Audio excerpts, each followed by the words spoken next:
Thank you all for joining today. The Irvine International Academy regular board meeting. Today is Tuesday, September 23rd, 6:25 p.m. We are located at 4782 Karen Ann Lane, Irvine, California 92604. Molly is located at teleconference location, Hotel Macia Condor in Granada, beautiful Granada. Avenida de la Constitución, 618012, Granada, Spain. Thank you very much, Molly, for joining this meeting at the late hour. Okay, I will start with roll call. Molly Chang. Here. Felipe. Present. Brett is present. David. Present. Thank you all very much. Move to the next item, approval of the agenda for the regular meeting of the Irvine International Academy Board of Directors today, September 23rd, 2025. It's recommended the Board of Directors approve the agenda for the regular meeting of the Irvine International Academy Board of Directors. Is there a motion? I motion so. Thank you, Felipe. Is there a second? I'll second. Thank you, David. So we'll do a roll call vote since Molly is overseas. Molly? Yes. Felipe? Yes. I'm a yes. David? Yeah. Thank you. It passes. Moving forward, we will do the flag salute. Any volunteers? Otherwise, I'm happy to. Felipe? All right, Volunteer. Felipe. Ready? Begin. I pledge allegiance to the flag of the United States of America, to the republic for which it stands, one nation, under God, indivisible, with liberty and justice for all. Thank you very much. Okay, moving on to community input on agendized and non-agendized items. Public may comment on items listed on the agenda, including consent calendar, presentation, discussion, committee, and action items. The public may also comment on items not listed on the agenda that are within the legal purview of the Board of Directors. Do we have any public comments? We do not. Thank you. Moving to the next item, items for consent. We've got two items. Approve the minutes from the regular meeting of the IIA Board of Directors on August 19, 2025, and approve the personnel report. It's recommended the Board of Directors approve consent items A and B. Is there a motion? I'll motion so. Thank you, Felipe. I'm happy to second. We'll do roll call vote. Molly? Yes. Felipe? Yes. I'm a yes. David? Yes. Thank you. It passes. Moving next to items for presentation. First, we've got school update, Principal Schmitter.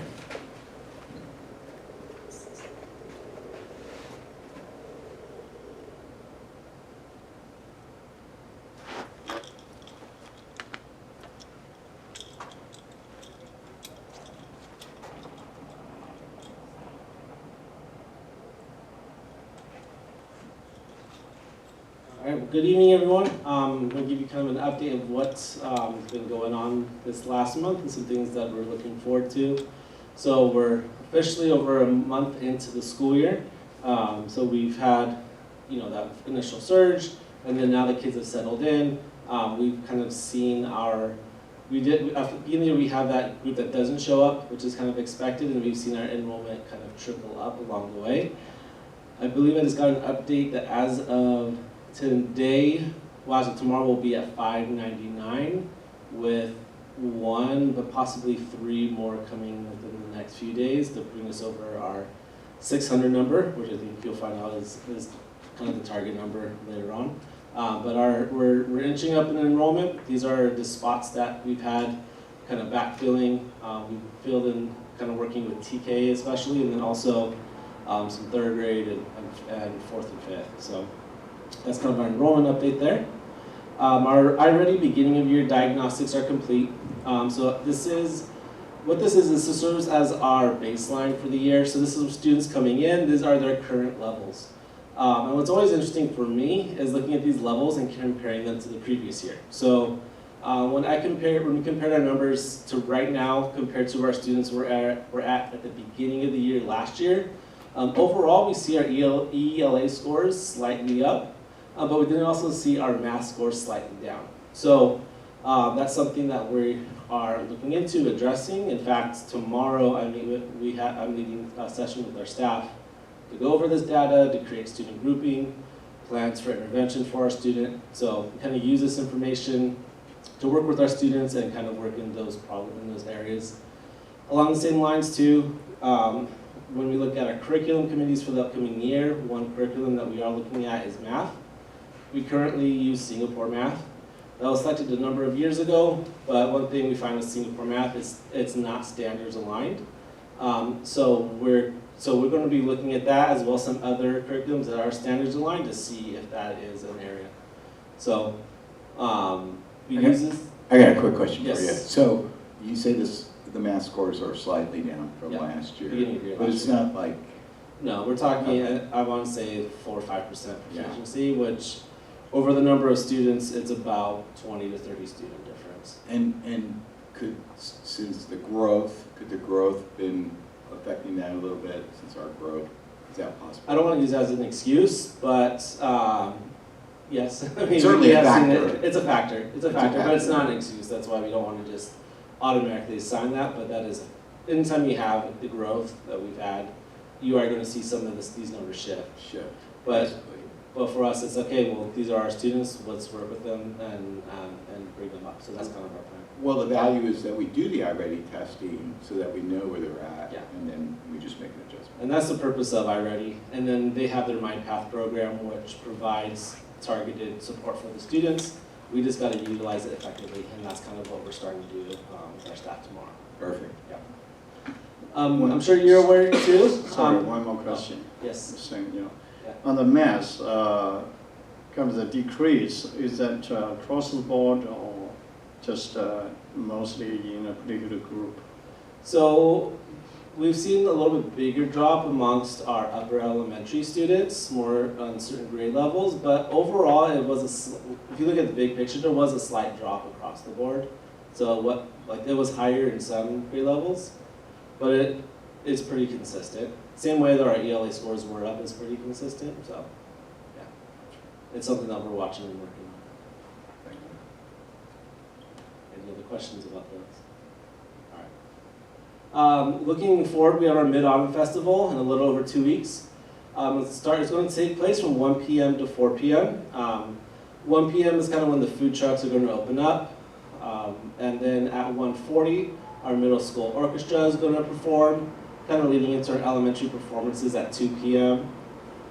We have our middle school students who are serving as the MCs for the performances and the events using their Mandarin.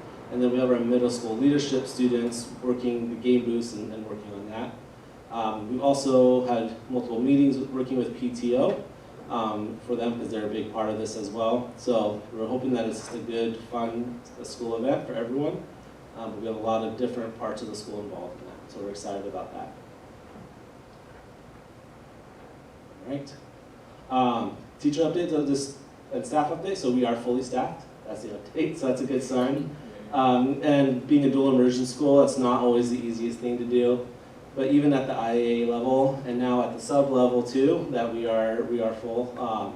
So it's nice to be fully staffed because when situations come up, we need extra support or extra supervision. We have that ability now to kind of flex certain things, but it's really nice to be fully staffed. Also, after school update, so kind of want to keep you all in the loop of that. Our next rotation for our own IIA after school clubs is going to take place in mid-November, so a little less than 2 months from now. So these clubs are going to rotate every trimester, so that was the plan. So by the beginning of October, we plan to send out a notice to our community. These are the club offerings that will be coming up. So families know what the club offerings are, they can kind of look it over. In the middle of October, we're going to be doing our sign-ups. So that gives us a full month to families to sign up, to confirm registration and place them. We are, again, that's one of the nice things is we do have the ability to adjust our club offerings. So one of the ones that we're looking at is adding a Spanish club. So that's one thing that a number of our families have expressed interest in. So we are going to offer that. So we hope that many students sign up for it because of that. And then what we are going to do is we are going to be working on some additional staffing. And what we, and this isn't additional staffing in the sense of added to the budget. This is to be able to provide additional staff beyond our current staff. So what you'll see later on, there's an ELP aid job description that you guys are going to be looking over this, this meeting. And those are going to be helping assist lead clubs, work with Mr. Geo, kind of fill in clubs when we have people out. So to provide that additional staffing needs for our after-school clubs. Originally in our budget, this position was not in our budget, but what we did is we had more teachers allocated towards those funds to support that. So while this position is not in the budget, it's still accounted for through that because there's not as many teachers doing it. We are supplementing it with the ELP aid position. So that's why in order to do that, we want to get a job description, make that clear. Hopefully you guys approve so that we can fly that position and start interviewing and getting the right people in place for our next rotation in November. So that's kind of the updates on our after-school clubs. We're looking at, again, maxing it out next rotation. So I think between all our after-school programs, between our own after-school clubs, YMCA, and now Strategic Kids, which has started, I believe we have around 350 kids in our the after-school programs in some capacity. So, but in that perspective, that was the size of the school 2 years ago. So, a lot of activity here after school. I have a question Yes. about the clubs themselves and how you're adjusting them. How is that done? I mean, do you take a survey? Do you look at the different, the attendance of the clubs that are existing, that kind of thing? Because I don't recall seeing that. Yeah, so we did a survey originally to get interest from our families for the original offerings. Now we're basing it based on what families have signed up for, and then just our communication with the families that are currently a part of the program. And also through things like coffee with the principal or meetings I have with parents or just that communication. So through the various outlets, the one area that was pretty consistent that they would like to see was the Spanish club. And then we're looking at the other clubs that weren't as popular and adjusting those. I think you're going to get two students that I know about will be in the Spanish club. Mm-hmm. That I know about. So yeah, that's fantastic because that's one of the things I've been hoping to see here for a long, long time. Yeah, and then we actually included that in our original survey back in the spring. I think only 1 or 2 had selected it at that time. But then a parent was like, no, we can, and they gave me a list of like 40 different parents who were interested in that. So that's why I'm saying it's just that ongoing dialogue with families. Right. I think maybe in the survey, like the school survey, the overall school survey, you could have a question about the clubs, Yeah. include that so you get some more feedback from them. Yeah, we can do that. I know Dr. Henry has one coming out soon. I don't want to just add on to that, but we can incorporate that in the future ones. Okay. For sure. Okay. Who's teaching the Spanish club? Who's running the Spanish? I shouldn't say teaching. Who's running the Spanish? Well, that's one that we'd have to hire for. That's hopefully the ELPA job description you'll approve tonight will help. Will help with that? Well, Yes. Okay. Good to know. Thank you. Couple questions. Yep. One, since both of you are here. Do we have any teachers on the H-1B visa? Yes. So recent announcements regarding costs related to that impacts us directly, right? Do we? Not yet. Just to give you a little background, because we actually discussed this morning. Yeah. So it's every new and that's not in the States. So our teachers on H-1B visas are on like a 3-year rotation. So we don't have anything coming up, but it would impact future hiring if we have to hire. So, Okay. but we're also, I know Eva has been in discussion with the law firm that supports us with those visas. Yeah. They're updating us and they're giving us updates Okay. along the At way. least we have some time to plan. Yes. Yeah. Okay.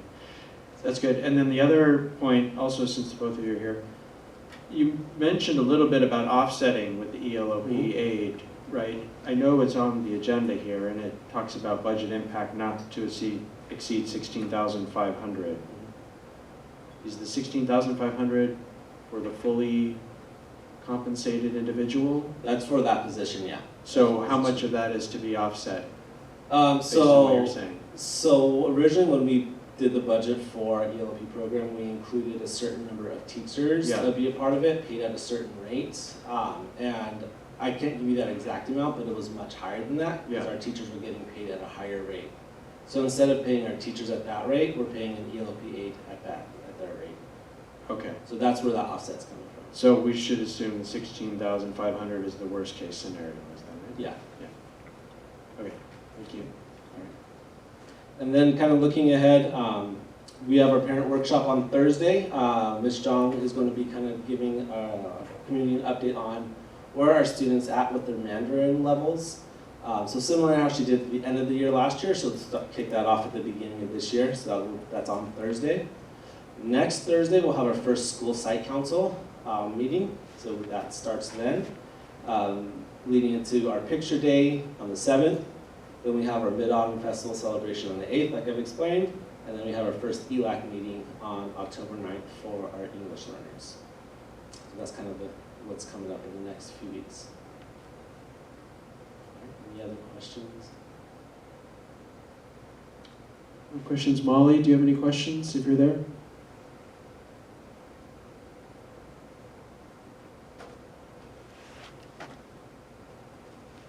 Molly, are you there?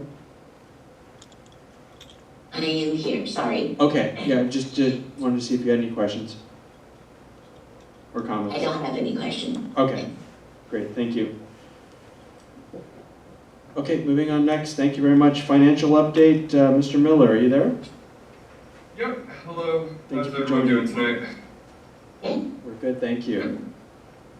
Yeah, can I actually get sharing rights, Brett, if that's at all possible? Yes, Mason's on it.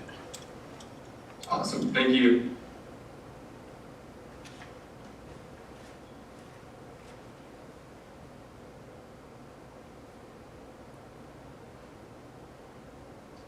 Well, while we wait on that, I'll go ahead and just, give the overview here. So tonight, we created a first budget revision. So this is done between Dr. Henry and myself. This is something that we're doing pretty significantly ahead of schedule. I'd say like 2 months ahead of schedule. It's mostly because, we're both new. It's kind of a new administration here, so we're kind of, taking another look at the budget a little earlier on, but not too early where we're not hitting the two most important things in the first interim budget that we look for, which is both enrollment and payroll. So whenever we do these first interim budgets, and I'm sure Delano has already said this, but we mostly look at two things. We look at, okay, where did your enrollment really stack up, which you kind of know, especially at this point in September, and then, what do your employees look like, or what does your payroll look like? So those are the two things we really focused on in this budget revision. Most of everything else stayed the same. I'll kind of highlight a few places that I maybe tweaked what Delano had, but yeah, that's really gonna be what we're gonna be talking about tonight, and thank you. I should be able to share. Yep, Can everyone see this okay? yes. Okay, yes. so as I kind of discussed, IIA has a really strong ADA growth. So what I did here is I really wanted to showcase how different things are gonna look year over year. So I went ahead and compared what this budget revision is gonna be compared to your end of year fiscal year 24-25 numbers. Again, this is gonna be a budget for fiscal year 25-26. And really this entire budget is underpinned with very high, very strong ADA growth, and I'm gonna kind of show you guys what that looks like. So when we jump right into it, we're looking at ADA. So this is compared to P2. So at P2, you guys were at 509, and we're budgeting an ADA of 570. Now personally, and I think after talking with Dr. Henry, this is actually gonna be conservative for you guys because we budgeted an ADA percentage of 95%. So, I hear historically, which is just incredible, you guys are at like 97 or 96% attendance, which is, a bit unheard of, but it's fantastic, and I think shows how well run you guys are. But I always like to budget conservatively, especially for our first budget. So we went ahead and used this 570 figure, and here's how it kind of affected the numbers in a top-down view. So this column here is going to be your actuals for fiscal year 24-25. This is going to be, this current is our fiscal year 25-26 budget. So as you can see here, the major variances are going to be in LCFF. Again, these are directly ADA-driven revenues. These other variances in federal and state are also ADA-driven revenue sources. Think mandate block grant, lottery, SPED. These sources were pretty heavily adjusted. And the one thing down here with local revenue, I know Delano in his initial budget, what he used this $14,000 number. And I felt that it was just to keep it the same. And after a conversation with Dr. Henry, you know, at this point in the year, it's hard to know what kind of grants we might get throughout the year. You know, we expect this, and I took a quick look at your guys' historical data. I expect this number will be up, but again, for these initial budgets, I always like to budget conservatively so that we end the year in a surplus, so that we're looking at a surplus. So again, that's kind of what we're looking at here. And I just kind of put some details on here as well, just really talking about, you know, this, that almost all of this is ADA driven, and at the local revenues, we use a conservative estimate. Looking here on the expense side of things, so we're going to see how things went up. This personnel number, just so you guys know how we got this, we use what's called a payroll roster. This is something that I know Dr. Henry and Eva spent a lot of time on and a lot of great effort on. They went through and really looked at every single employee. They put in their salaries, they put in their coding information, they looked at health and welfare information, and we really just went through line by line and budgeted every single employee so we could have them accounted for. So that's how we came up with this number. As you can see, it's quite a bit up from last year, but that's, you know, in correlation with the ADA and with the additional revenue we're getting from LCFF. Our books and supplies, we did take up as well. Now, this is mostly in food and food supplies. It's something that, you know, as your student population grows, typically that expense grows, but the revenue on the other side also grows, so it's typically a wash on the bottom line. And other than that, we kept everything pretty constant, pretty in line with Delano's projections, except for maybe just a few tweaks we had on, you know, things that are percentage-based expenses. So here was a quick, you know, kind of blurb there about that, but I think, you know, kind of went through that a second ago. And then this is really the main one. So, you know, what I like to do every year, and what I like to do with all my schools, is, you know, put a lot of emphasis on what these numbers are. Because again, you know, as important as month-to-month fluctuations are, what really matters is, hey, where do you end the year? So I know, you know, historically for IIA, there have been, you know, some loans and some money borrowing, and as, you know, I would say that's pretty standard month-to-month for charter schools, because we do get paid so much on the second half of the year that those, you know, taking out those loans isn't completely abnormal. I'd say it's in fact normal. But I think the major issue and where you run into issues is if this number is negative, or you're planning on a deficit and you take out a loan and then you can't pay it back, that's where you really run into kind of fiscal trouble.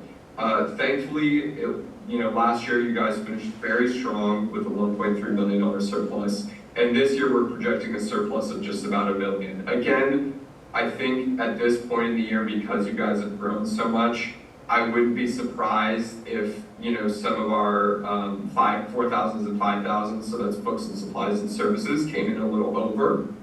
But I think we have a good pulse on the payroll, and I think things are looking, I think we use a conservative estimate in LCFF, so I'm hoping that, you know, any extra expenses we have down in the 4,000s and 5,000s will be offset in LCFF revenue, so hopefully we finish somewhere around this. It'll kind of be remain to be seen, but if we do, we would have a really, really strong ending fund balance of 1.6 million, up from the 600,000 that we ended last year with. So that's kind of where we're looking. Just wanted to see if there were any questions.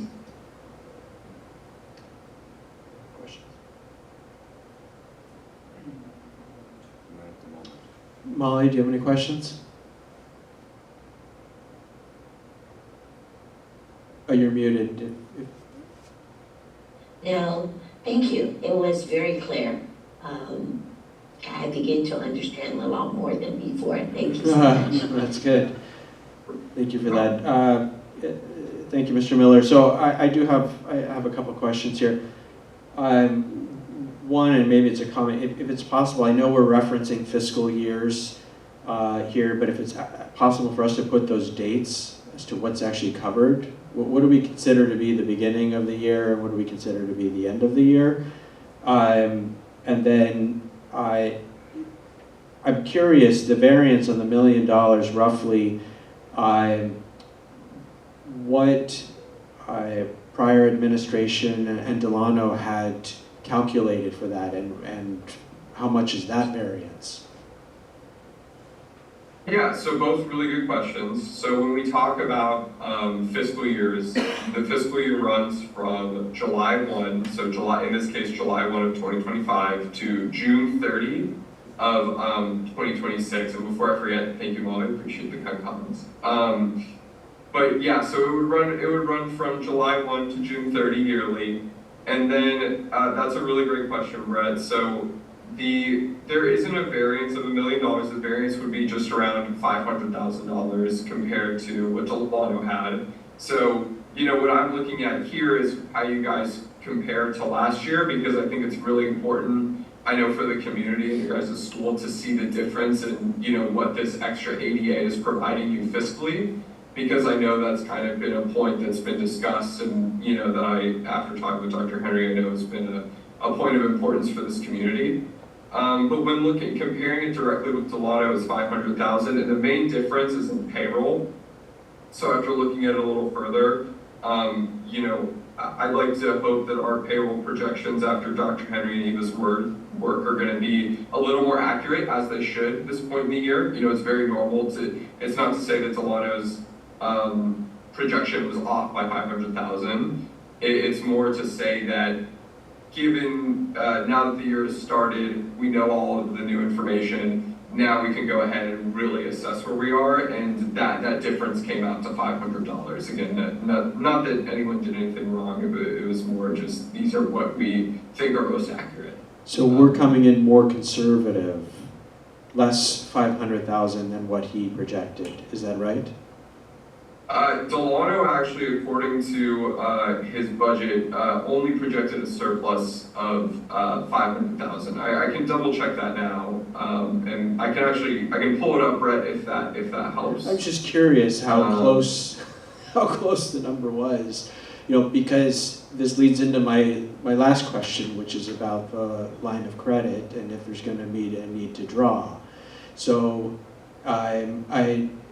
that's my last one, but I wanted to try to put some point on this one in particular. Are we saying that we'll come in 500,000 better than what we were forecasting with Delano? No. I would apologies if there was a miscommunication there. So what Delano's looking at is he had around a $1.2 billion surplus. That 500,000 was compared to his estimated actuals. So that was, I thought you were talking about the 24-25 fiscal year. And I can pull this up really quickly too. This might help clear it up. So this report right here is the July 1 report, and let me click share. There we go. So this is the July 1 report Delano put up. So see here, he had the $500,000 amount for the estimated actuals, and we came in at $1.3 million. And then for his final number for the budget, it would be $1.2 million. And you know, the difference there would again be in payroll. So we just budgeted a little more in payroll than we had.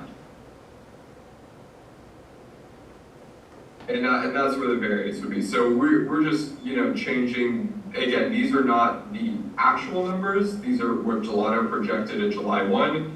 And what we're doing tonight is we're saying, hey, we see this 1.2 million, but after Dr. Henry and myself went through the budget, we're adjusting this down to 1 million. But again, we use very conservative estimates.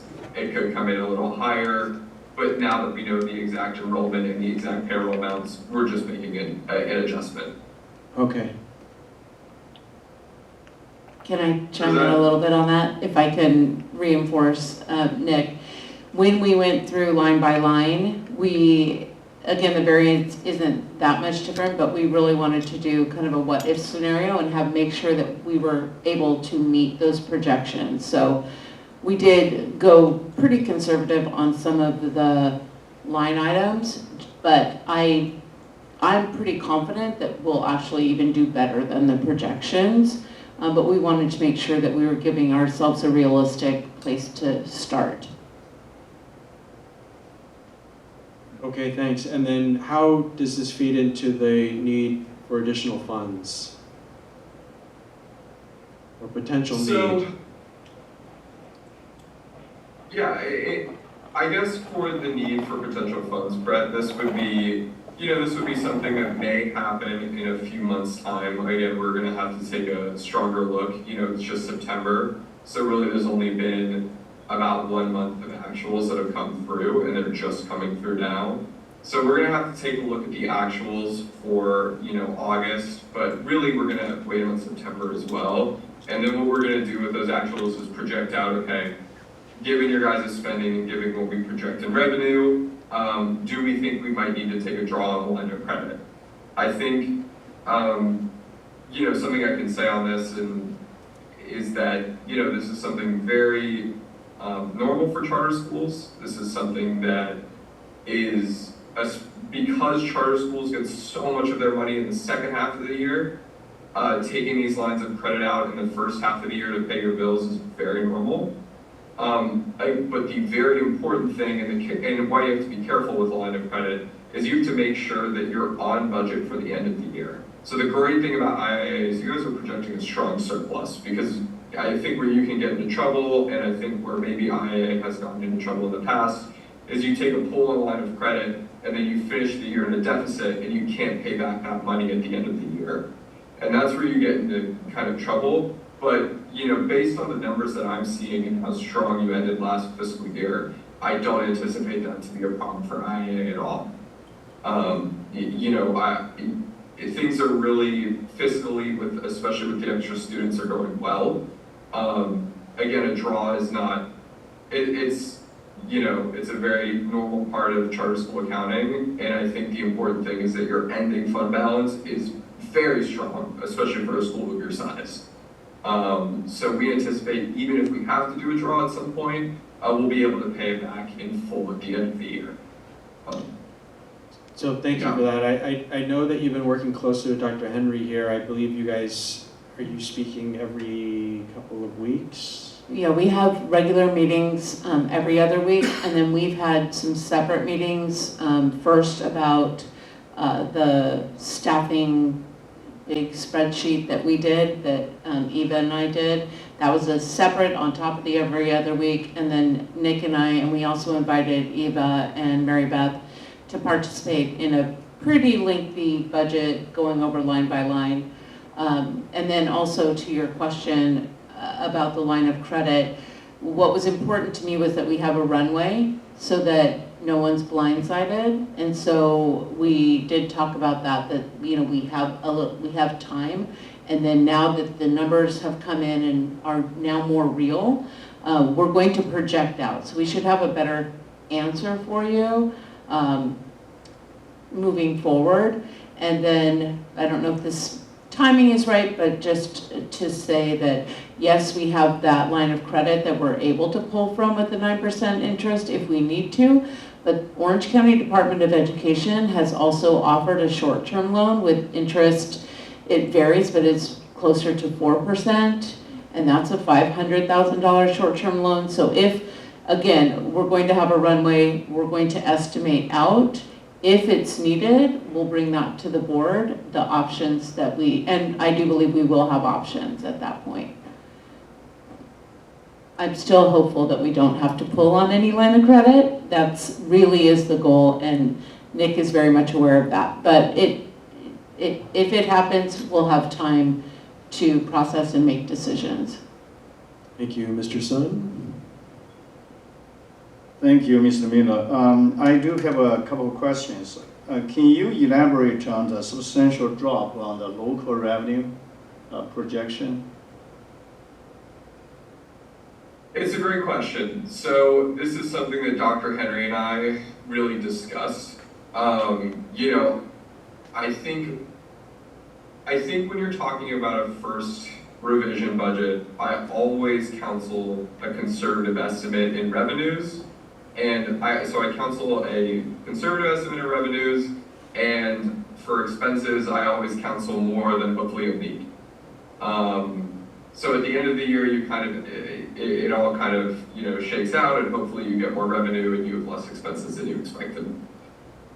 For the local revenue in particular, that estimate of the 14,000 is actually Delano's estimate from July 1 when he created that budget for you guys, and I believe you approved it in the June board meeting, but it may have been the May board meeting, come to think of it. So either way, it is the vestiges of Delano there. It is, you know, still his estimate. And, you know, after speaking with Dr. Henry, we just felt like, let's not change it because a lot of that local revenue is just based on who gives you funding and grants. And all we really have confirmed is the $14,000. So we're just gonna kind of wait and see what comes in and then adjust it in second interim. And hopefully there are more donations and we adjust it accordingly in second interim. But that was kind of the thought process on that. Thank you. And also a second question. Do you have like a projected cash flow analysis? We do. So, and interestingly, so we've so as Dr. Henry said, you know, she sees too much of me. We meet quite frequently, and part of our bi-weekly meetings is we have this big cash flow report that our account manager sends over, and you know that report budgets cash out for 2 months.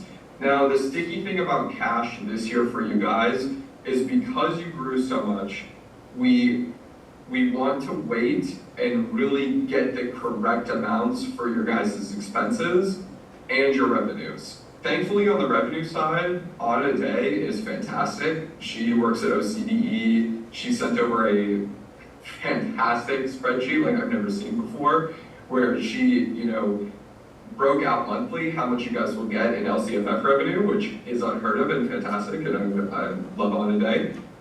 So that helps on the revenue side, but for the expense side of things, I really wanted to wait until we have September actuals, because I think when you grow by so much, your expenses will change, and I don't want to bring, you know, my first cash flow to the board and then have it be incorrect and have it be half done. I'd rather we'd have something a little more accurate to show you guys in more final. If that makes sense. Yeah, it makes perfect sense, and it's reasonable. All right, if you don't mind, I have a final question. Okay, if I look at the revenue increase, you know, the single most important contributing factor is LCFF, almost 1 million. Okay, 9.7 almost. Yeah, 960 or whatever. Okay, so if you you know, really kind of break that apart, and have you thought about, you know, to what extent that increase is attributed to or from the average daily attendance increase, right, of ADA or whatever you call it, and versus, you know, there's a really kind of an increase, you know, from the funding source, you know, year over year. So in other words, and how much is attributed by the increase of the attendance, and how much is attributed by external factors? 100. Great question. 100% of it is contributed to ADA. So every single LCFF dollar is directly tied to average daily attendance, and that 61 student increase is reflected in that increase. I will say the only thing that also plays a role in this is COLA. So it's a cost of living adjustment that the state puts out every year. And that COLA changes from year to year depending on the state budget. But the percentage is small. It's usually a difference between 1 or 2%. Really the big driver of what's driving the variance from last year to this year is that I believe it is 61 student add in ADA. And like Dr. Henry said, we expect this to be higher given your guys' prior ADA percentages. We expect that this could be even higher. So, that number could be low. In fact, I'm kind of hoping that it's low and that we finish a little over that. But again, we're trying to use a conservative estimate. So it'll be probably, north of $1 million difference. And that's just for LC income revenue. Okay, that's very clear. Thank you very much for the explanation. No problem. I remember year one, we were using 95%, I think trying to be more conservative, or our percentage of the ADA. Can I ask how we're trending this year that we know so far? We're at, we were just actually talking about this right before the board meeting started. We're currently upwards of 97% right now. And I'm looking for the official number of where we finished last year. I believe it was 97%, and I was actually just trying to get the rubber stamp number. But I believe it was close to 97, and we're trending there right now too. Thank you. Any other questions? No, I'm good. We're good. Okay, thank you, Mr. Miller. We appreciate it. Anything else that you wanted to go through? Nope, that's it for me, everyone. I think I'm gonna bow out here and have some dinner. So have a good night, everyone. All right, thank you Thank again. you. Okay, moving on to items for discussion and possible action. We've got item A, approve revisions to the 2025-26 IIA budget due to our change of back office providers, Charter School Management Corporation, CSMC, as well as changes to enrollment and expenditures. IIA has revised the 2025-26 budget to better reflect current projections. LCAP goal action not applicable, funding source not applicable, budget financial impact not applicable. It's recommended the board of directors approve action item A. Is there a motion? I'll motion so. I'll second. Thank you, Felipe. Thank you, David. I'll do roll call vote. Molly? Yes. Thank you, Felipe. Yes. Thank you. I'm a yes. David? Yes. Thank you. It passes. Moving forward, approve the health and welfare benefit renewal 2025-2026. The 2025-26 Irvine International Academy Employee Health and Welfare Benefits Package includes medical, dental, and vision policies, as well as optional life insurance benefit coverage. LCAP goal action, goal 1, action 2.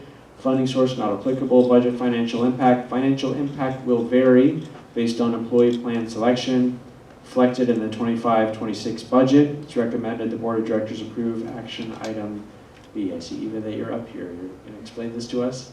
Thank you. Do you want to explain it to us first, and then we'll do a motion? Is that what?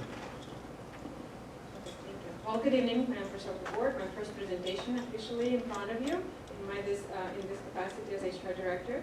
I'm excited to share with you the 2025-2026 Health and Welfare Benefit Package.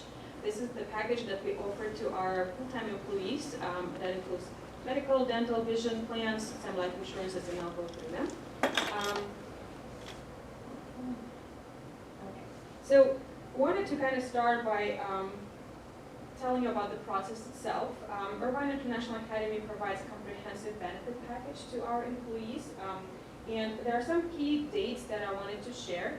The health benefits open enrollment began for our employees on September 3rd. With the in-person meeting, our brokers, our health benefits broker came out, and we had a meeting over here in this NPR room when they presented all the different plans and options and everything to our employees, answered all the questions. Wonderful presentation, very informative experience. So on that September 3rd, that open enrollment started, and it closed on September 15th. So about 2 weeks long, that's the time when employees had the chance to review all the options, review all the plans, make a decision, talk to their spouses, see what works best for them, and make any changes or select the same level of benefit that they previously had. And then all those new plans are in effect on October 1st, 2025. And in order to elect into or complete that open enrollment selection of those plan selections, we use EASE, which is online enrollment portal.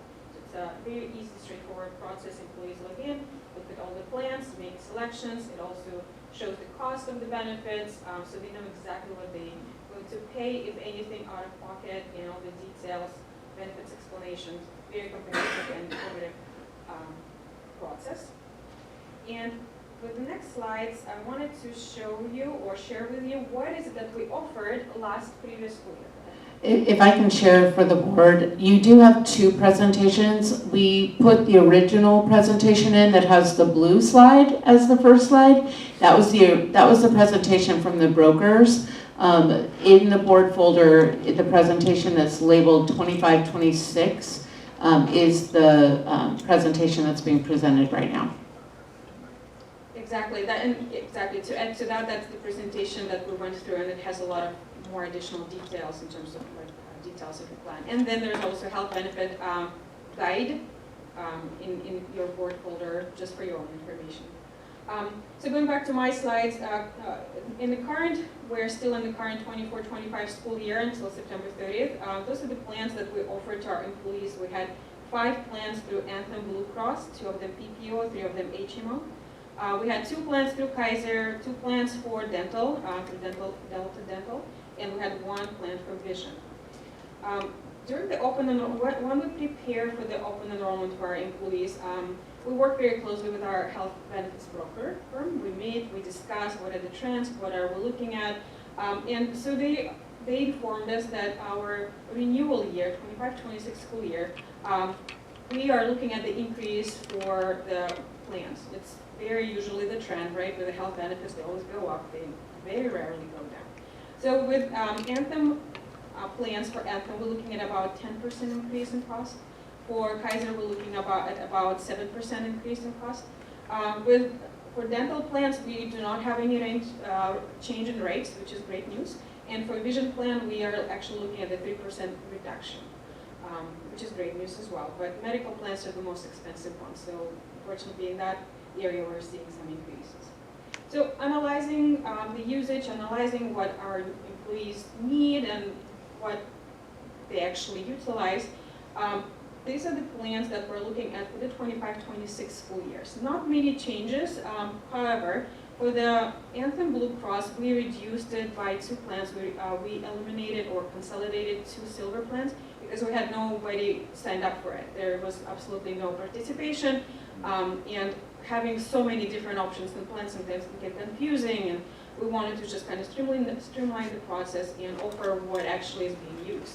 So that's why we are seeing just 3 plans for Anthem Blue Cross. We keep the 2 plans with Kaiser. We continue to offer the 2 plans for dental plans and vision. And this year we decided to offer to our employees voluntary life insurance. As you see in the slide, there are 4 additional voluntary life insurances for critical illness, for accidents, for hospitalization. This just gives an opportunity to our employees to prepare, to plan if something happens. Accidents on the road happens very frequently. Did you say that was new for this year? It is new. It is Nice. new this year. Thank you. We had not had that before. It is at no cost to employer, so there's no budget impact for the employer. It's all covered by employees. If they would like to elect into it, they would pay a specific amount, depends on how much they want to insure themselves for, family members, themselves only. It really depends, but it's an option for them. And a lot of people, they like to plan ahead and they like this to be able to, participate in those insurance plans. So we offer that to them. One question. Yes. So in terms of the health coverage, you've got a different plans, so that all the plans have the same premium, or the premium are more or less? They're all different. They're all different. Different benefit level, different coverage, different out-of-pocket amount. And the benefit guide that's in the board folder kind of gives all that detail. So the employee or staff would have an option to pick. Absolutely, yes. They would get an option to pick, depends on the level of coverage they are looking for and their family needs. If there are some underlying health issues, right, they might go for PPO plan or something else. If they rarely see the doctor, they would choose a less expensive plan and things like that. It really varies. That's why it's good to have those options to meet the needs. And so the school coverage, the group policy, right? Group policy covers what roughly what a percentage is covered by the policy, and what a percentage is out of pocket. Again, it depends on what they sign up. If it's an employee only, employee plus child, Irvine International Academy contributes the cost of the, I think it's Anthem. So IIA contributes 100% of the employee-only cost for the Anthem Gold Select HMO plan. It's roughly about $400-something, right? So that's what we, as an IIA employee, will contribute towards the plan. If you choose Kaiser, that may cost, I don't know, $600, $400 goes towards that contribution. And so that out-of-pocket amount really for employees will vary on depends what they sign up for.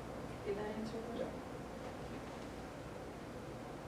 Any other questions so far? I have a question. I saw in your ancillary benefit, it mentions the Roth option for the 403B. Yeah, I was just curious, has that been in place Yes. previous prior I'm years? getting there. I'm not there yet, but Yeah. I'll address it. Yeah. Okay, perfect. I wanted to spend a few seconds on this slide for mental health. It is very important nowadays, especially after COVID. A lot of employees take advantage of mental health coverage, and all our medical plans and all plans with Anthem and Kaiser provide that mental health coverage. It also has employee assistance program, telebehavioral health, education on the physical health, all those benefits. So that's something additional that our employees have access to through our plans. And now moving on to the Schools First Credit Union. Irvine International Academy has been partnering with Schools First Credit Union. It's not something new. It's been in place already. So our employees able to connect with Schools First Credit Union rep and set up additional retirement plans for 3B or Roth for 3B or even both if they want to. This is just to help them to offset their state retirement plan. Right now we have clusters, not called first, but maybe in the future we can have called first. But that's, again, an additional retirement plan that employees have access to if they need to plan for their retirement even more. Did that answer your question? Yeah, I was just curious, and it kind of leads me to another thought as well, but I was curious what type of response rate there is for Roth.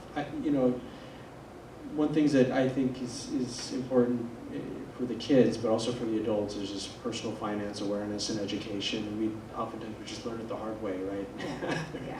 Right. And so I'm curious, some of these things that are offered, is the staff educated about what those things are and how it can truly benefit them? I know someone may come in and present, this is what it is, right? But as part of a benefit for the organization, I don't know if it's something that...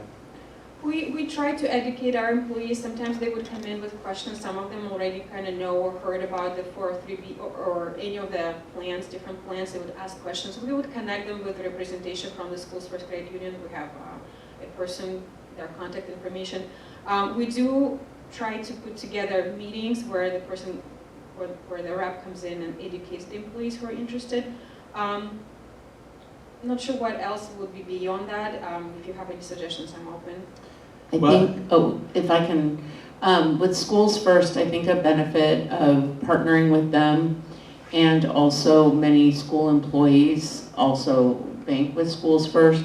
They come in and do presentations for our staff. We already talked about having that. We wanted to do the benefits first. We'll have Schools First come in, and then they also do one-on-one appointments to help for retirement planning or other financial help. They're very helpful with that, and I know a lot of employees take advantage, and that way they can have personalized financial planning. And not we just in also a group. during the onboarding time, when we onboard new employees and I meet with them and we do all the paperwork, I also present them with those options, that we have a specific flyer for that. So we educate them or introduce them to it from the start.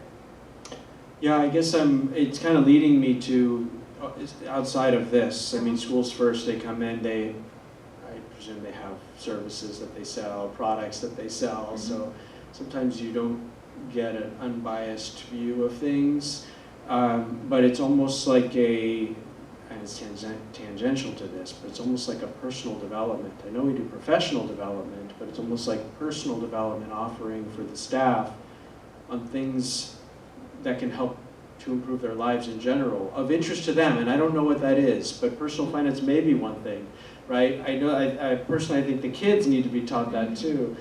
I think a good idea to have one of our clubs be a financial literacy, something to have financial literacy of personal That could be a club for the kids, but I'm just thinking, Maybe. yeah, for the staff, you know, because we got a lot of people that come out of school and they're new and they're just kind of figuring it out, and here's a great opportunity for us. We have a lot of different staff members. Here's a great opportunity to provide some value add, additional value add. Yeah, we can definitely look into It's how we just, can. it's just something You that know, got I me think it's a thinking. good idea, but the challenge is, like you said, typically when you have those people come and present, right, you know, to the audience, they're trying to sell their product, Yeah. right? So that gets a little difficult, right? But yeah, maybe there's Yeah. some addition, something we can do. But I do like the idea of one of our clubs being for the students. Financial literacy, and maybe Yeah. there's some materials that we receive that we, you know, if there are programs that we like, that we can distribute. And maybe staff can participate in Yeah. that, right, as That's part Get of them to do some tax returns, things like that. Yeah. You know, get them into the groove, because, you know, he's right. You know, there's so much to that financial environment that you have to, if you're not educated, you fall behind, you know. I have to tell you, you know, health plans, and they're so complicated. You get the matrix, and people have to try to figure out and plan, and how much is going to hit the paycheck, and how much, you know, right? You don't know for the emergencies. So I know, was it last year that we were looking at, that we changed? We actually, it was maybe 2 years ago that we actually changed the benefits, and we had the back and forth, and actually updating our benefits plan. Hopefully it's competitive. That's very good thought, and that actually leads me to my next slide, where I wanted to kind of share with you a few of the strategic key points, right? Just like you mentioned, it's important to be partnering with knowledgeable and reputable and strong brokerage firm, right? So they can represent us and stand behind our needs, understand what our needs are. Plus, we are a small organization on a growth pattern. We currently consider to be a small employer, and being a small employer, we don't have a lot of power out there to get better quality or better cost plans. Basically, it's like we're given what's out there. Once we reach 100 and more employees, I mean in the future, not tomorrow, but that's when we'll become a larger employer and get a little bit more power, and our broker could go out there and market and bid and provide us with options that we could choose between, you know, from, and maybe make a choice to switch to a different carrier. But that's long out there. What was the credit union you said we're affiliated with? The first? Schools First Credit Union. Schools First, so maybe they have something we can probably tap for the financial education part, because I would think they would be kind of as neutral to educate the staff in certain financial issues. Maybe they've got something, just some. I think that would be an opportunity to look at them first before I would go to one of the bigger. Right, and Schools First Credit Union is more of a banking, Right. retirement, right? Here we're talking more about like health benefits. Yeah, these are side health of it. stuff, but I'm Yeah. talking like, he was talking about the 401, Uh-huh. the 401B, I think it was, the Roth and all that. Maybe they have something where they can provide some education. I will definitely look into it. So that concludes my presentation for today. Are there any additional questions? Just a simple question, okay. Yes. What's the average cost for all the coverage, health, dental, vision, and mental benefits per person. I wish I could just tell you the number. Roughly. It's not as easy.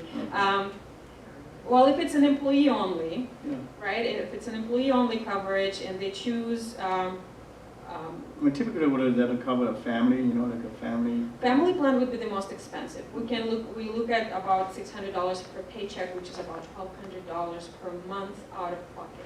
That's how expensive it can get, speaking from experience myself.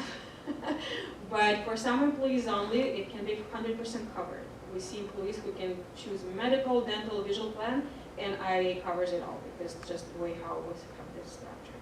That's the $500-600 per month. That could be as much as that, yes. Gotcha. Thank you.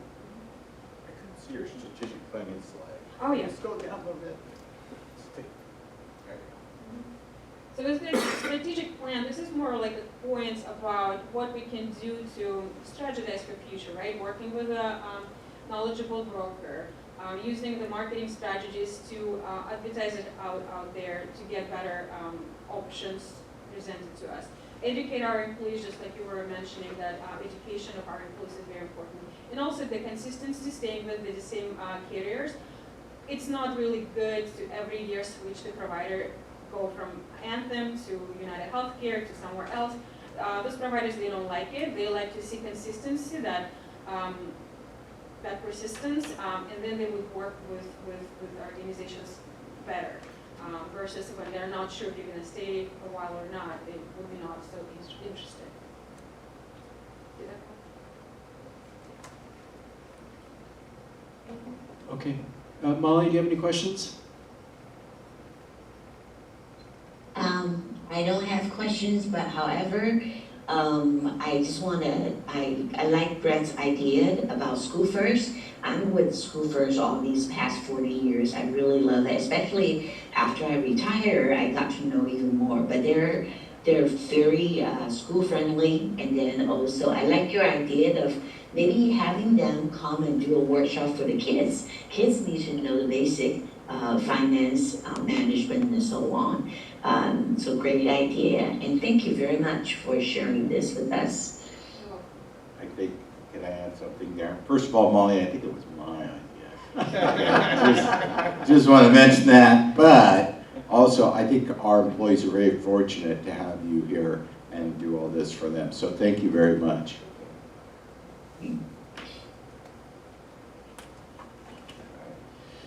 Thank you very much, Molly, and thank you everyone for your ideas, including you, Felipe. Thank you. Okay, so just to be clear, we're going to vote on approving the health and welfare benefit renewal. Does anyone have any questions regarding this particular item? Okay, is there a motion, please? I'll make a motion. Thank you, David. I'm happy to second. We'll do roll call vote. Molly? Yes. Felipe? Yes. I'm a yes. David? Yes. Great, thank you. It passes.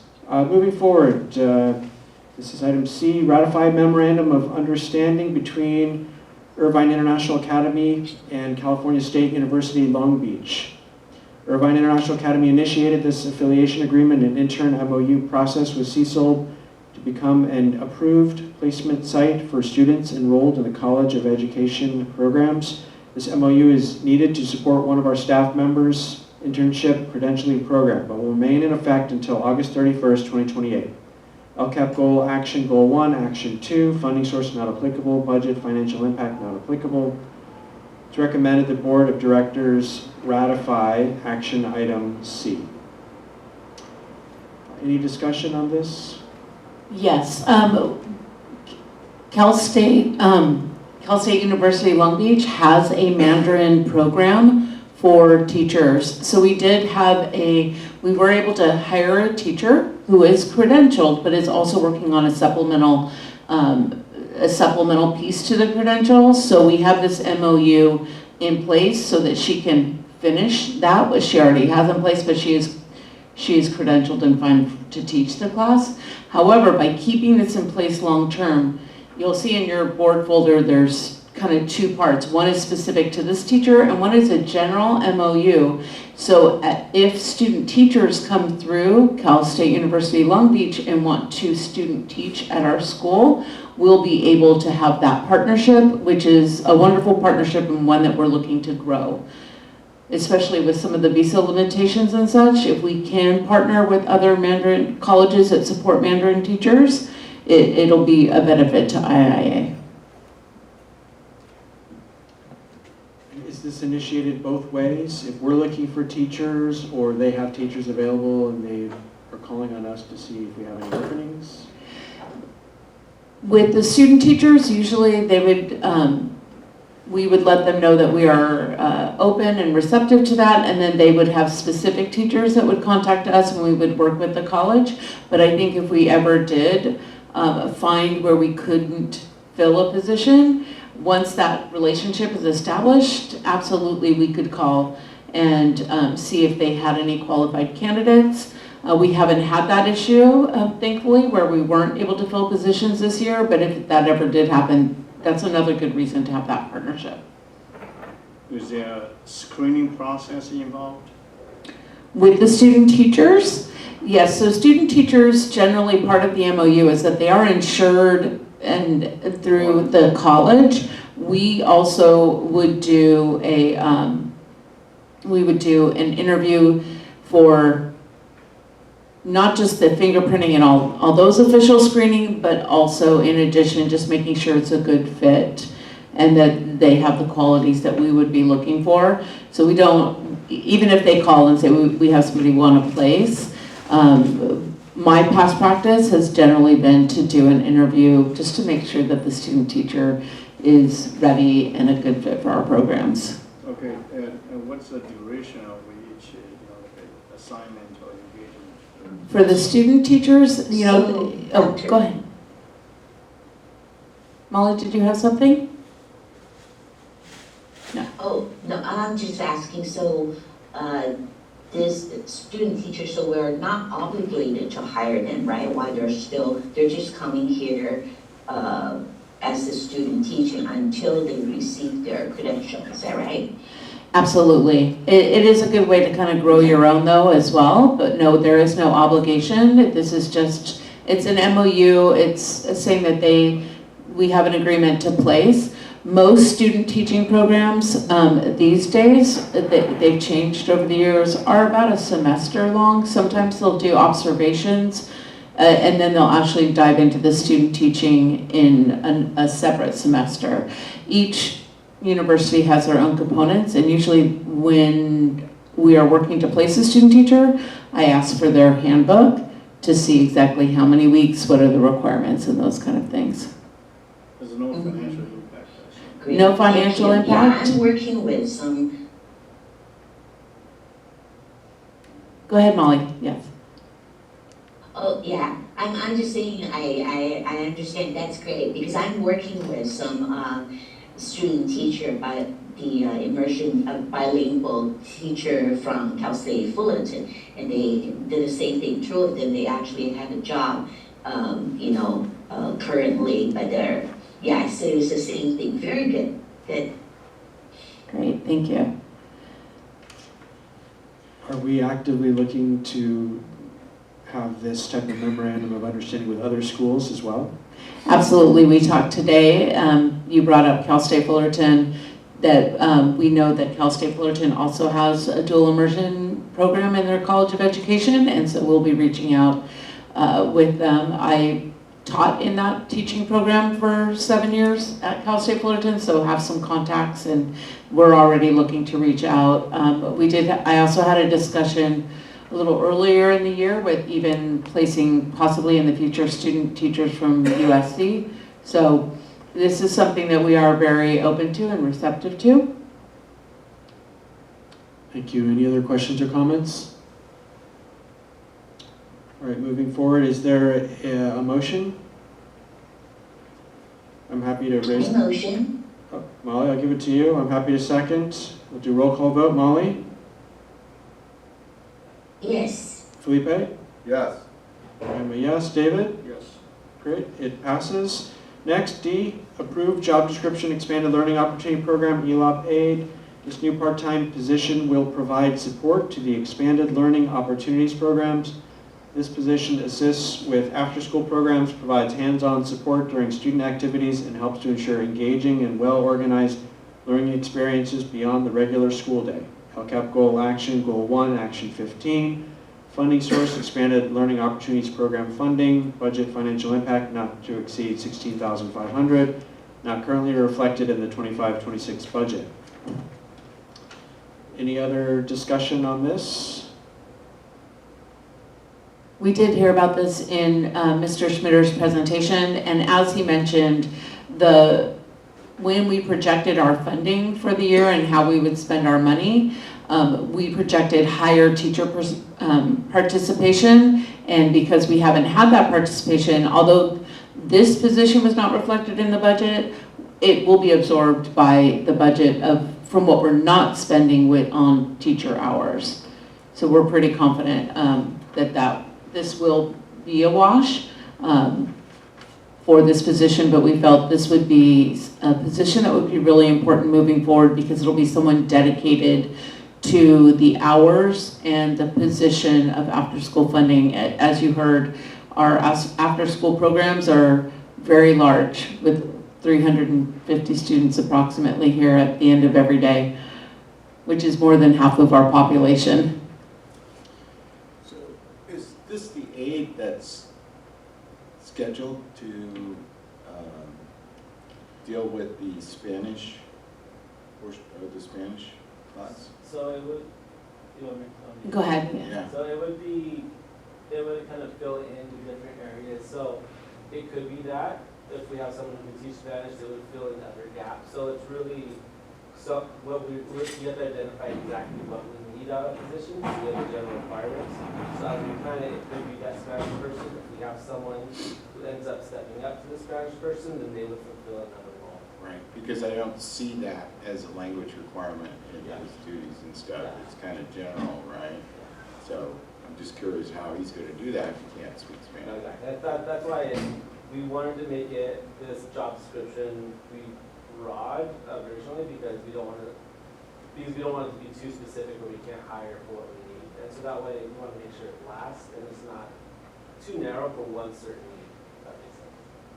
Yeah. It's basically to help support Gio, right? I mean, he needs the help. 100%. Yeah. Yeah, exactly. Okay. Well, I'll be looking forward to see how you fill that role. Not this role, but the Spanish club. So it would be good if we could kind of get a handle on what the net difference is likely going to be, the cost difference based on what we had budgeted from before and we're not using and we can use to help offset this. If we could kind of figure out what that number is, I mean, I don't think it'll hold up the vote, but I think we can do an updated ELOP presentation at some point. I also had read that additional funding is coming this year for ELOP that was not in our original budget, so I need to look a little deeper into what does that mean for us at IIA, how much additional.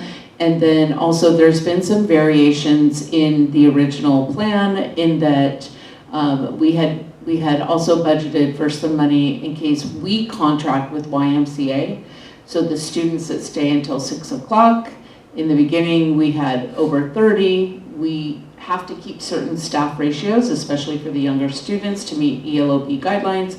So we contracted with YMCA for that final hour for them to take some of the kids. So we are looking very carefully at what is that bill, and some of that was budgeted in, but we can do a whole, this is what was presented and this is where we are.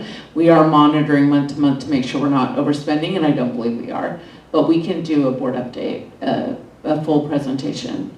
yeah, I think that's important because of the change we created between the 2 years, right? So we really want to see, I don't know about you guys, but I'm really looking at this ELP program and I want to see, keep a finger on it, right, all the way through. So budget check, especially since we're hiring somebody, not a bad idea.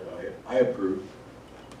I get you. Yeah, and at the end of the year, I mean, you're monitoring it, but it would be good to get a debrief at the end of the year as to what we did right, what we didn't do right, just how the budget lined up. We were on target, we overshot, Updates through the year. So, because it is new for us, right? It's new and it's large, and and we're adjusting as well as we go, but we are monitoring the budget, and we will provide that presentation. We can do that a few times if we need it. I don't want to criticize at the end of the year, through the year. Can I make a comment? We're actually asked to approve a job position, not a description, right? Job description, so that's, so actually, to approve a position. Yes, so we don't have a Part-time job position. description either for ELOP, so Okay, it's a part-time position. yes, part-time aide position for just dedicated to the after-school programs. So this person will be paid on an hourly basis, or? Yes, so we looked at the part-time hourly basis and we projected out the number of hours, and that's why we have the not to exceed 16,500. It actually had come out a little less than that, but I wanted to round the numbers out for us. So, and that was after like looking at the rest of the school year. Okay, any other questions or comments? It's recommended that the board of directors approve action item D. Is there a motion? I'll motion. Thank you, Felipe. Is there a second? I'll second. Thank you, David. We'll do I roll. second. Oh, sorry, David. David beat you to it. We'll do roll call vote. Molly?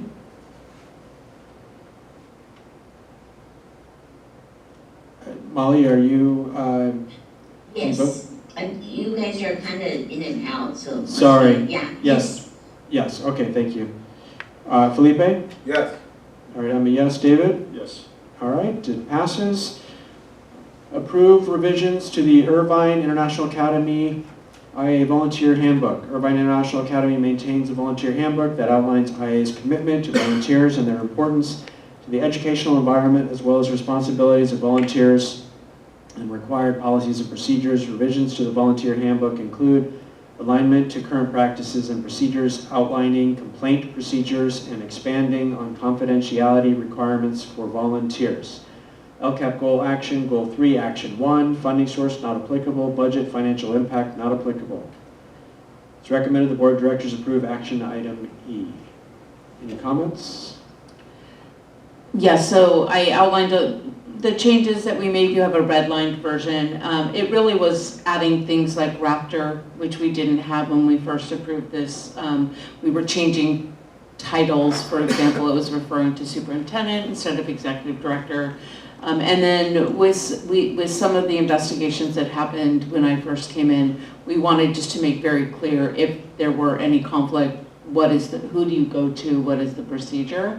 And so we clarified some things. We didn't really change those things. So, and added the complaint policy that's already been board approved on our website, that if there is an issue, that this is how you would move forward. Any other questions or comments?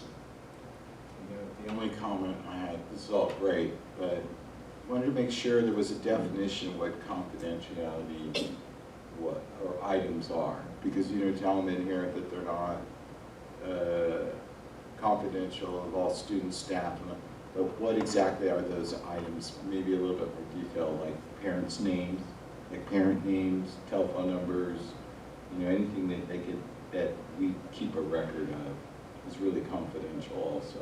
So you kind of go over not speaking about the students and, things that happen in the classroom and those kind of things where you have to maintain, some silence, don't pass on information. But what I was curious about was that a little bit more definition of what confidential items are. First line is actually. Well, but, people think, what I want to see in there is that confidential items including but not limited to parents' names, phone numbers, addresses, because those are information, any information that we keep a record here of, they're not allowed to be passing that on. Or that they might have access to. Information of those nature, specifically what those things are. Privileged information, what does that mean? Privileged information, what does that mean? That means names, parents, students, phone numbers, addresses, something. You know, give them a brief explanation of what privileged information means. Okay, Just understood. a little something in there that Absolutely. not limited to, but includes but not limited to. Just put some names and some things in there. So, They get the drift of what that means, because privileged information can mean a lot of things to people.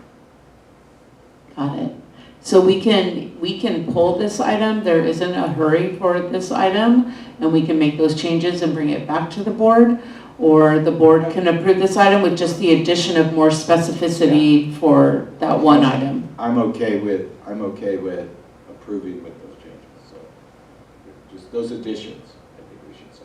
I'm okay with that, and if everybody else is okay with If everyone else is comfortable. I would just say, I mean, by and large, this document, there's no problem, just, could put a parenthesis, all right, privileged information such as grades or personal contact information and, other. any information that IIA, any information that IIA collects for its execution of its activities, which could include but not limited to parent names, children's names, grades, like you said, grades, phone numbers, addresses, something like that. An example of what privileged information means. We can absolutely add that. So I'm good with that. We can do that and include that as still approve this with that addition. I'm okay with that, yeah. Molly, any comments, questions? No, I was just thinking, I couldn't really hear Philippe mentioning about the parents' names, the grandkids' name. What I was saying, can you hear me? Okay. So what I'm saying is Yes, now I can hear you. yeah, Yes. what I would like is examples of privileged information, what that means. So examples would be parents' names, student names, phone numbers, addresses, anything that IIA collects for its execution of the school. So, school grades, things like that. Just a couple of examples that what that means exactly. What does privileged information mean? Just spell it out a little bit more. That's all. I see. Okay, thank you. So we could still approve this document with those additions. They could just do those additions later. Okay, so Felipe, do you want to make a motion? I make a motion, we approve this document with the addition of clarifying privileged information content. Okay, is there a second? I'll second. Thank you, David. So we'll do a roll call vote. Molly? Yes. Felipe? Yes. I'm a yes. David? Yes. All in favor? It passes. Okay, moving on to the next item, 11, Executive Director's Report. Okay, well, again, as Mr. Schmitter said, we're rolling into the end of September. It has been a great month. I do have quite a few updates, as was already mentioned, but is worth re-mentioning, that we are at 599 students and possibly over that 600 target by next week. So I'm very excited about that. Our intent to enroll document went out yesterday to all of our families, and I just want to state that that's really important that we get those back. We talked about them at Coffee with the Principal.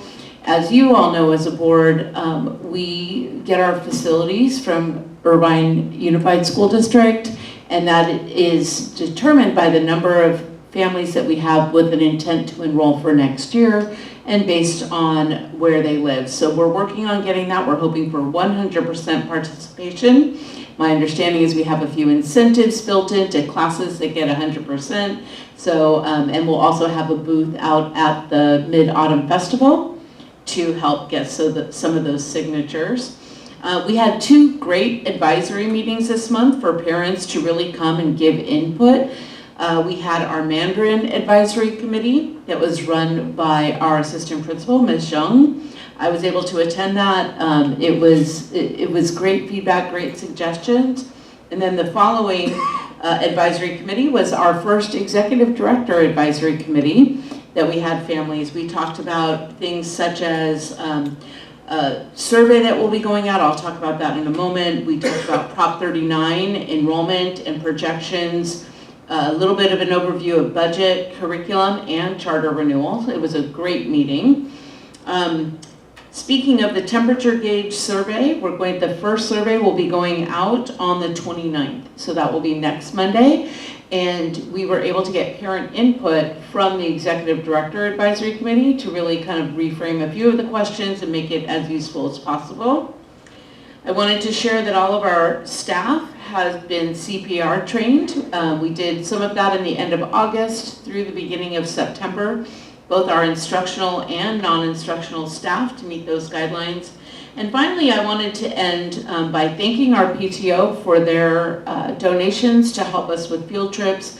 And specifically, we did have a family, the Judy Chen and family, donated $2,000 just to support our field trips this year, which is very generous, and we wanted to make sure that we thank them for that generous donation. That concludes my updates. Questions?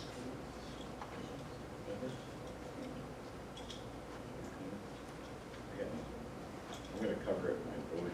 Yeah. Molly, do you have any questions or comments for Dr. Henry?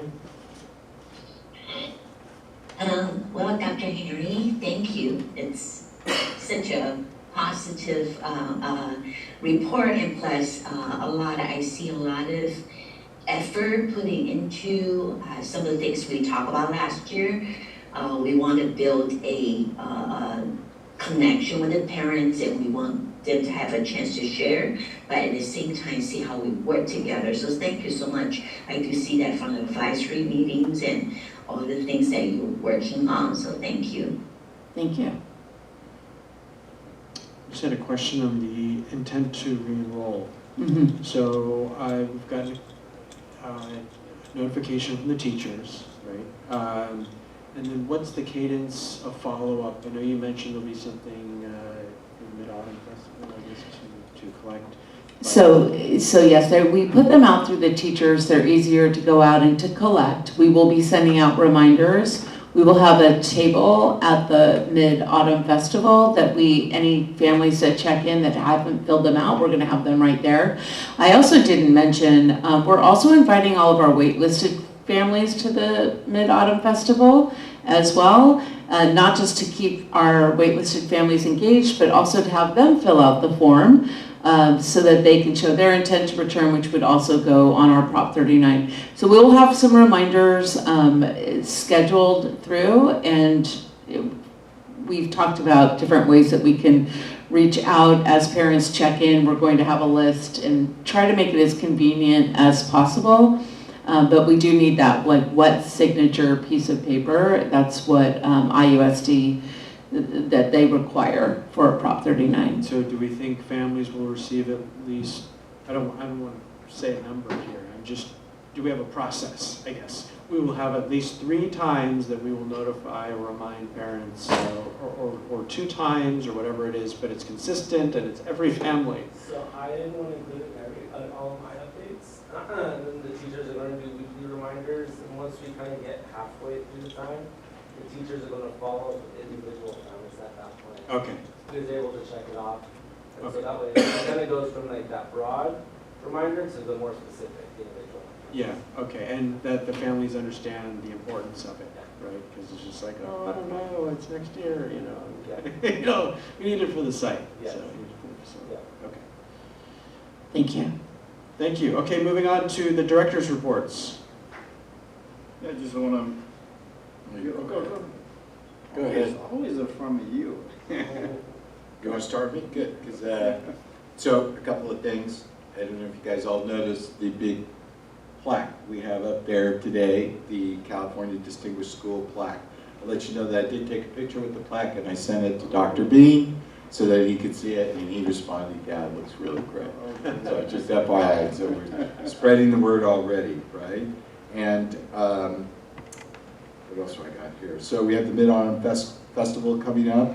I'm working, I have secret information on that because my wife is the PTO president, right? So I get to hear everything that's going on there. Something she doesn't know, we actually have a representative from the mayor's office coming. So, not the mayor himself, but I'm working on that. But we will have a representative from the mayor's office who will be there. And potentially we got a meeting with them, right? Yep.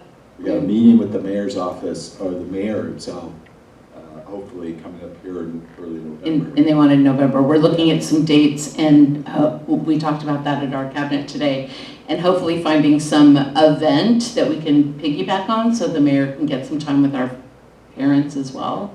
Yep. So trying to find a great day for them to come. Great. I did take a tour of Orange County Classical Academy. I don't know if you guys are familiar with that. I had an opportunity to go down there, and they're another premier charter school here in Orange County. And I met the executive director. What does she call? What's her title? Master? Headmistress. Headmistress of the school. Miss Simi Park, you know. She's very interested in starting a relationship with our school here, and we're offering them a tour here pretty soon too. We're actually offering a visit and a tour to their campus as well. Hopefully that one will be in October. So we're looking at all these dates. Yeah, so that'll be, I think that's coming up. I also got a chance to meet the music teacher, right? If you guys didn't get a chance, her name is Miss Kelly. Kelly, is that her first name? Miss Yes. Kelly. Yeah, looking forward to her addition to the school and the performances and everything that she's going to provide for us. She looks, I like her. And lastly, there's somebody I want to mention, Mario Escalante. Okay, I don't think he gets enough credit for all the work that he does for us. You know, and for me, I can certainly see the impact of his presence here at the school. So I'd like to a special shout out for Mario, because I think he does a lot here that he doesn't always get the credit for. So you get an opportunity, please. We'll make sure we pass that on to him. Yeah, thank him for everything that he does. I think that's it.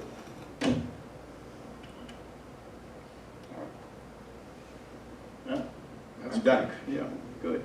Okay, just want to, say a few words, and I mean, this board meeting is one of the best, highly efficient, very, just if you would like them.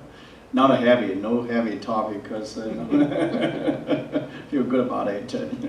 And thank you for Dr. Henry and Mr. Schmitter's reports. A lot of positive development and nothing negative. I feel good about it, and I'm very pleased to see the total enrollment quickly surpass 600.